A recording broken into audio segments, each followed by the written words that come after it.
Welcome back to another bonus track. Repeat after me. My body is relaxed and comfortable. My body is relaxed and comfortable. My heart is still and my feelings tranquil. My heart is still and my feelings tranquil. My mind is bright and focused. My mind is bright and focused. I'm grateful to hear the Dharma. I am grateful to hear the Dharma. I'm eager to understand its profound meaning. I'm eager to understand its profound meaning. I'm happy to practice what I learn. I'm happy to practice what I learn. Why are you wearing those dresses?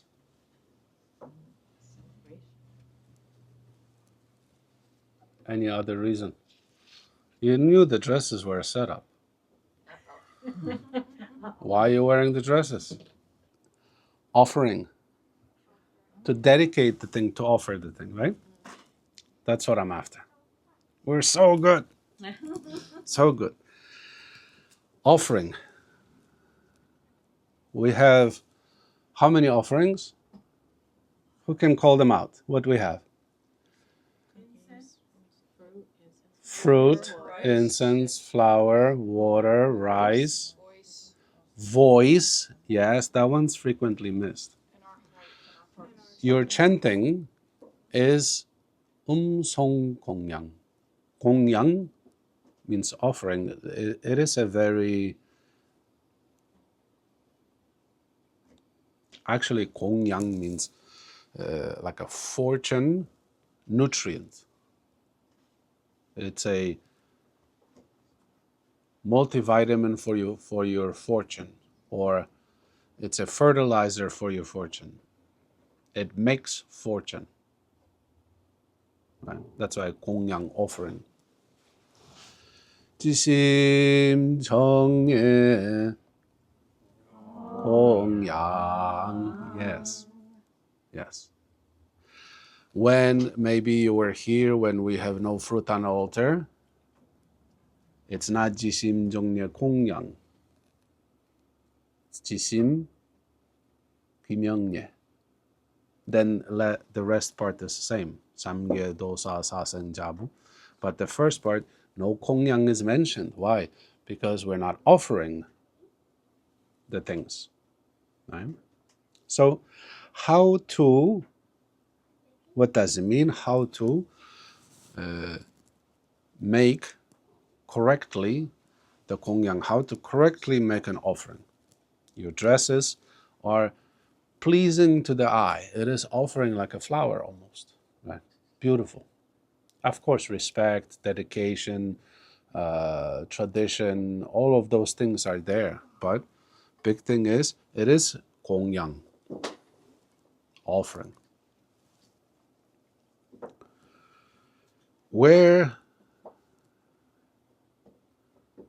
So you're familiar with the idea, perhaps, of your own Buddha nature, right? Yes. Only 5 people? Yes, sir. Yeah. Yes. I have, right? This is post-enlightenment. The Buddha's declaration is, wow, everybody has it. It's so beautiful. That's the recognition and the realization of it. Everybody has it. This thing, right? So each one of us have a Buddha nature. That means you have a Buddhahood. You are a Buddha, potentially.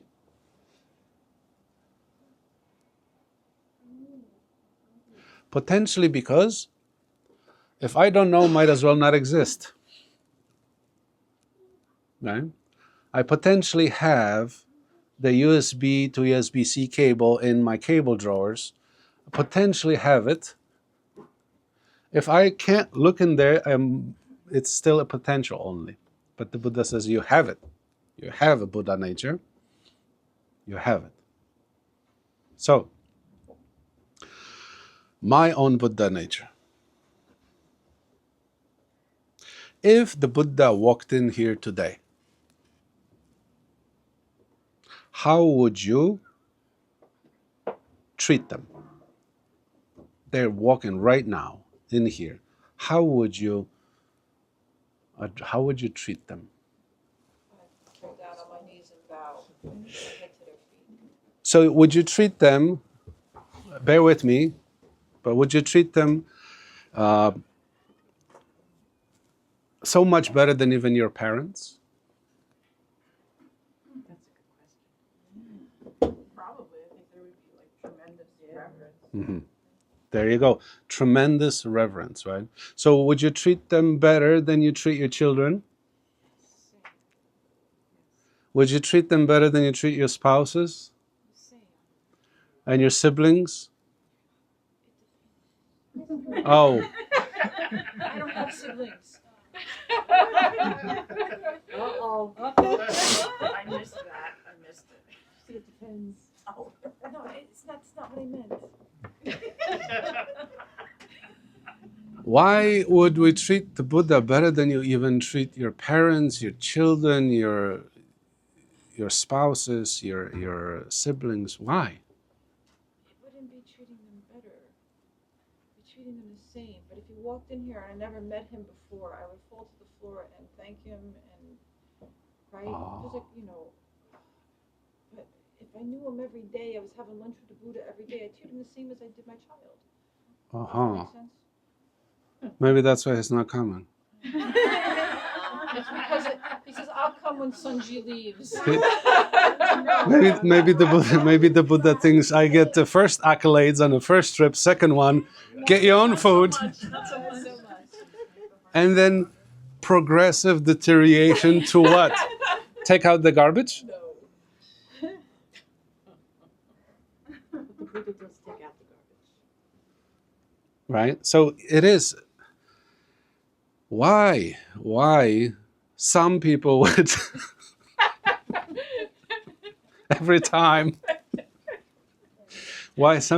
every time treat the Buddha with more veneration, more respect, more even than the parents. I mean, think about parents. Without parents, we are not here. Children are the mini me, perpetuating more of me into the world, into the future. Spouses and things are our doban, our friend on the path, right? So all of those things, how come some people said they would respect the Buddha or treat the Buddha with more still than even the parents, the spouses, the children, their siblings?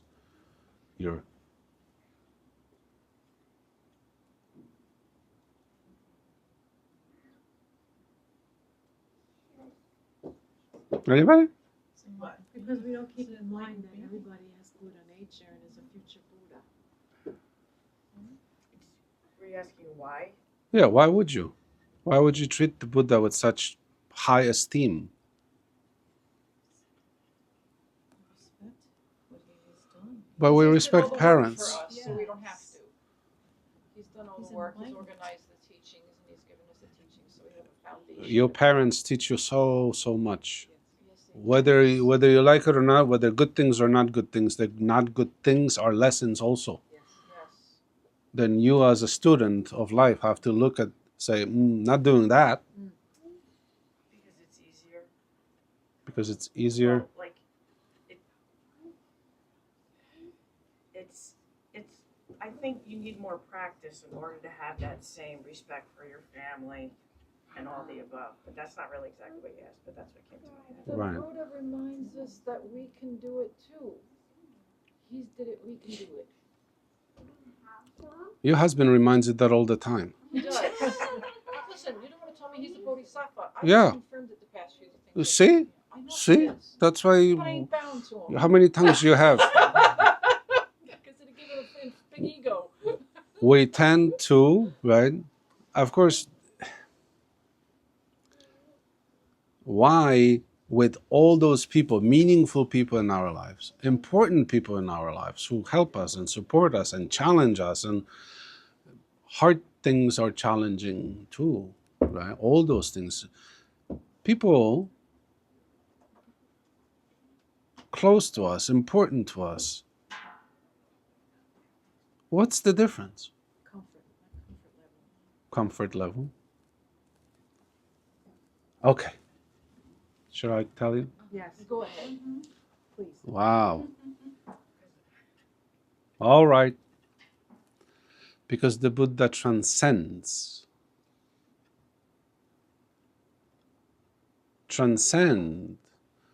the possibility to develop an ego should you bow to the Buddha. Your husband maybe won't transcend. That's why I don't bow. Bow to my cat. That's not why you don't bow. Yeah. The Buddha transcends all worldly things. Actually, in the sutras, the Buddha doesn't even ever say I. The translations we get are wanting. The Buddha never says, I did. It says yore. Yore means not I. I has preference and like and dislike. I is plugged in to the duality of existence. For the Buddha to say I, he then is sharing his opinion, his preference for this or that. But the Buddha says yore in referring to himself. Yore transcends something. Yore doesn't have a like and dislike. Your Buddha nature doesn't have a like and dislike. Your Buddha nature knows the true thing. True. Not preferred. True. Sees true. Not pick and choosy. Sees true. Come on in.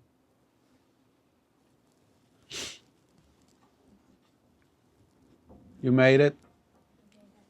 Good. Welcome.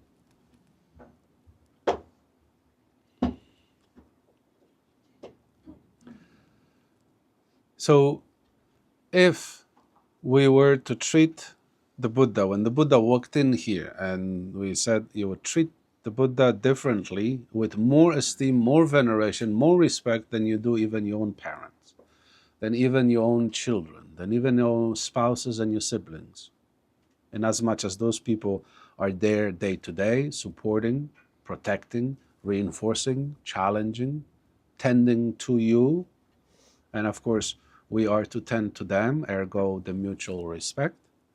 And yet still, you said, most of you said, you said you would tend and treat the Buddha with even more still veneration and respect, because the Buddha transcends the worldly things. Okay? Now, do you have a Buddha nature inside of you? Yes. Okay. Just checking. Let me hold up the stick. It's good. Hasn't whacked me yet, so you all say it. So how then can you treat yourself the way you treat yourself?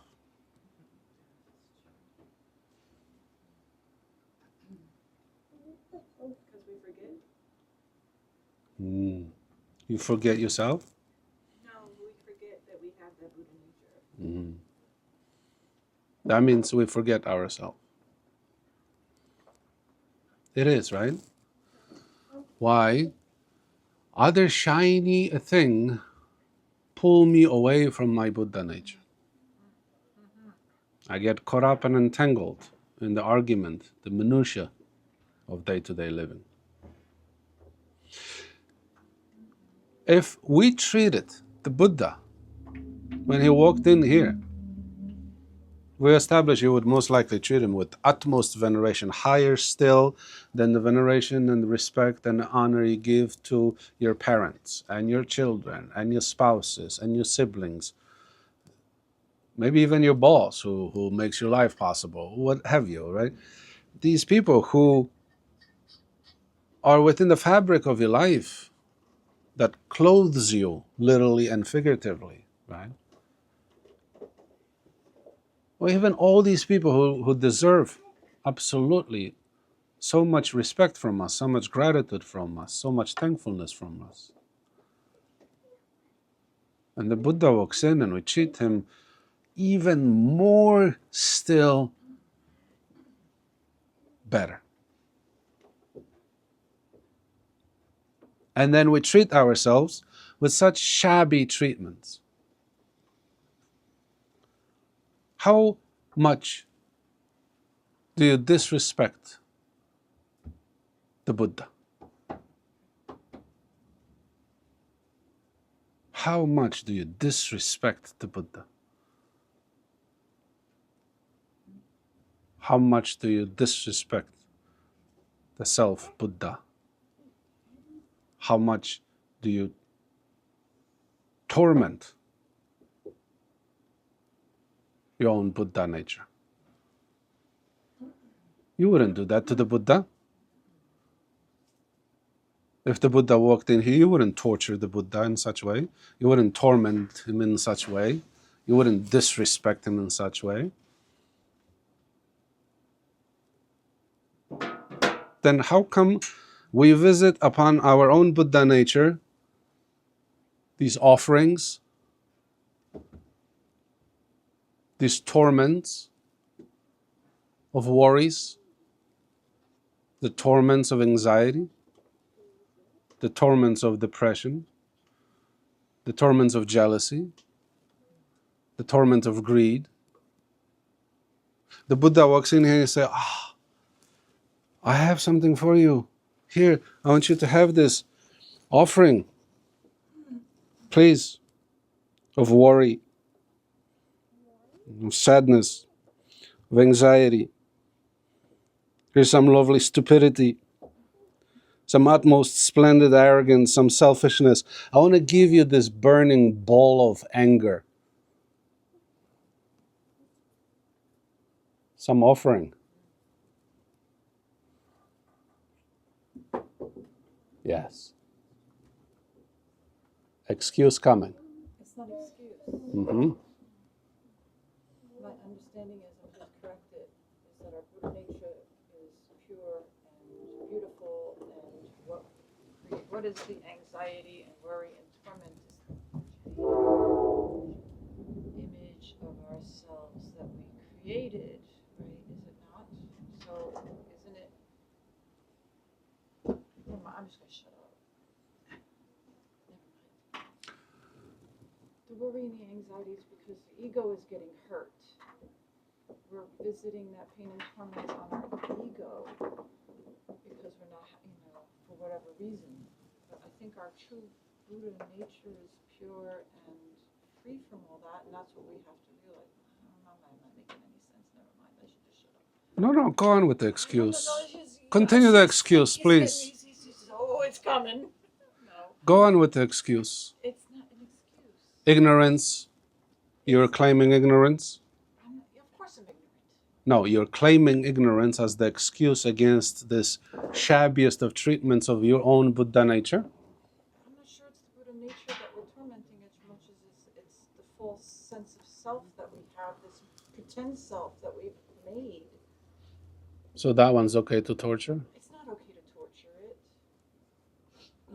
So the question is, would you?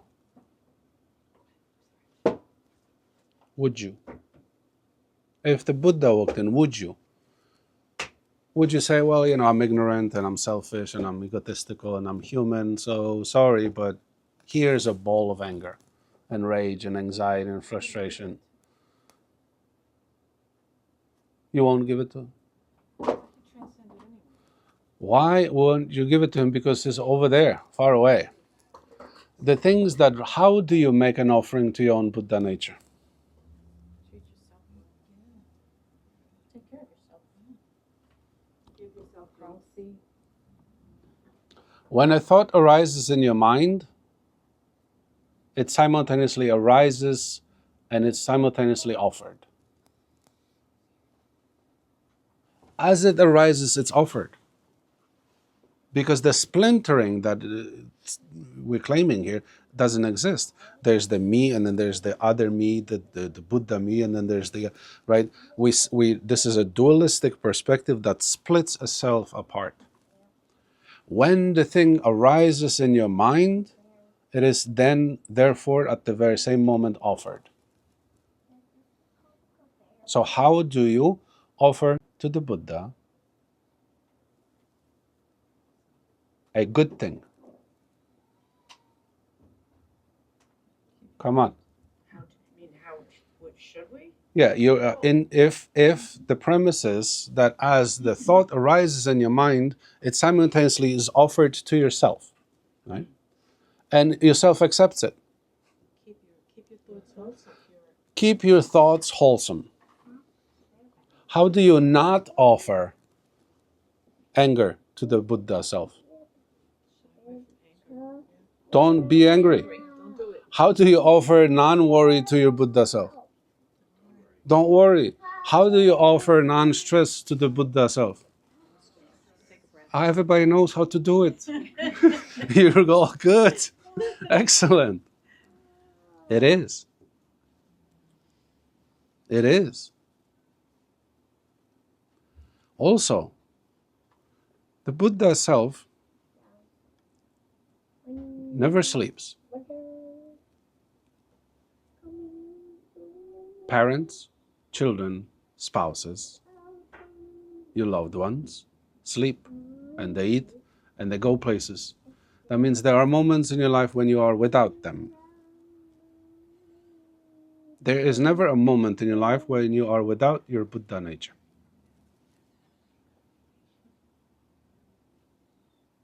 That means everywhere you are, at any point, location, time, whatever, it is a lovely place to offer to your Buddha nature an offering of not worry. Because there's a danger in localities, right?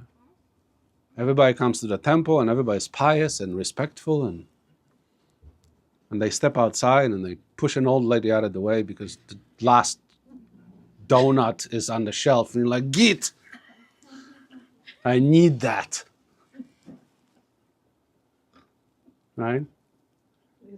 So the location is very much tied into, you might not do a thing in front of your mother, but mom's gone, sure, the thing is done.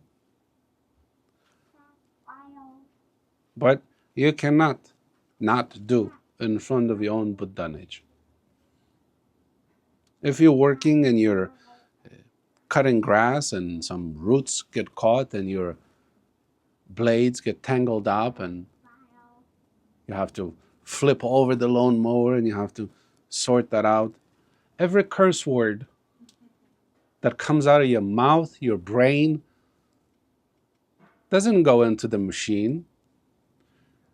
It's exactly offered to the Buddha nature.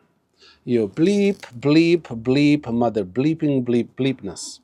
Right? I offer this to you, O Buddha nature of mine. Because think about, sometimes you're on a session and you look left, you look right, make sure nobody hears you before you unleash the barrage of vulgarities. The sun sees you, or if it's at night and dark, where sometimes thieves and crooks do things at night because it's hard to be seen. It's not hard to be seen. The cyclops eye of a full moon is gawking at you. The universe, the big Buddha knows. Your own Buddha knows. You cannot hide from your own Buddha nature. In a forest, you cannot hide it. Underwater, you cannot hide it. In a cave, you cannot hide it anywhere, because it is your own self. And so, treat it as such. We went over there, everybody watered did you waterboard the Buddha? No. You just very tenderly, with the statue in the other room. Where's the tenderness towards the husband and the wife and the spouse? Where's the tenderness towards the children and the parents when they annoy you, when they get on your nerves? Where's the tenderness?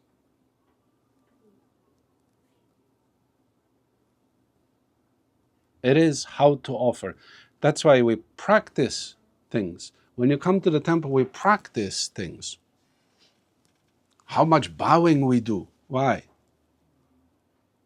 You need thigh muscles and hip flexors and taekwondo exercises.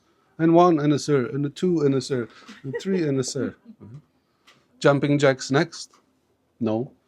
You come and you bend your rigid egocentric spine. You bend yourself, you practice humility, you practice offering, you practice respect towards all the Buddhas and all the Bodhisattvas. With tenderness and care and compassion. We practice. That's why we come and we practice the thing. We have to bring it from the training ground into the living ground.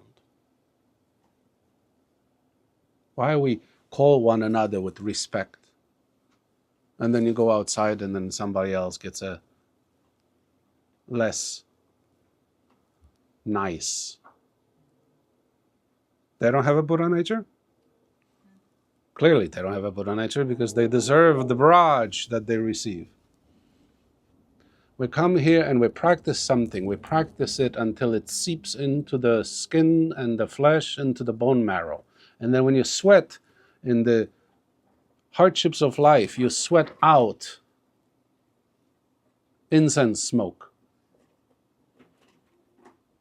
You sweat out as you toil in your day-to-day life. You sweat out of your pores the philosophy. You sweat out of your pores the wafting, pleasant scent of compassion and care and respect for others. That's why we come and we practice it. Sunday service is 1 hour. Now we've been here for 1 hour and a half. Let's say you stay here for hancham, 2 hours. That's 2 hours. 22 more left just today. And 6 more days left still. For what? For the practice that was practiced here to be gifted to the world, to all of the walking around Buddhas and Bodhisattvas, all of those to various degrees open lotus flowers of our true nature. Everything we do is a practice for life. For every facet of your life that is to be gifted and visited upon everybody in your life. There are no exceptions. The people who annoy you are not an exception. The people who love you are not an exception. The people who you could care less are not an exception. Of course, you care less, and it turns out that was your kidney doctor. And you don't find that out until you pull up to his office. But you've cut him off and flipped him a bird on the way to the appointment. I'm in a rush. I'm important. You get there and you're cutting each other off, and you run out. He runs out. Both people slam the door. This is true. We have the stories of people doing just exactly that, but in a more dire circumstances. A dying wife to whom the husband was on the way to visit in a hospital. Cut a guy off, almost ran him off the road because important. And he sees that guy that he just cut off, pull into the same parking lot he's pulling. Get out of the car, run. He runs in. And then they say, your wife's surgeon is here now, and he's going to operate, and he operates, and after the operation, who comes out to tell you that your wife is all right and the surgery has gone well? The guy you cut off. This is a true story. There's slew of such true stories. What is a God? Something you worship. Somebody. Why? Yeah. Why worship God? Better than you are. Yeah. Better? Because you were told that, I think. Yeah. Someone that can do what you cannot. Someone that can do what you cannot is you might as well be your God.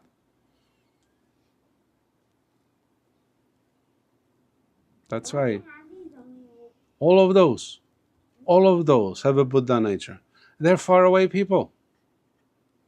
Look at that, grandma and the baby, they love each other, they're so close to each other. But when a baby's hungry, grandma can't eat and fill the baby's stomach no matter how much she loves the baby. Close, but far. But the closest thing to you, that is to say your Buddha nature, never gets a hug. Just gets vulgarities and upsetness and anxieties and worries and jealousies and all kinds of offerings. Kongyang of suffering I bring to you, O the Buddha of Self.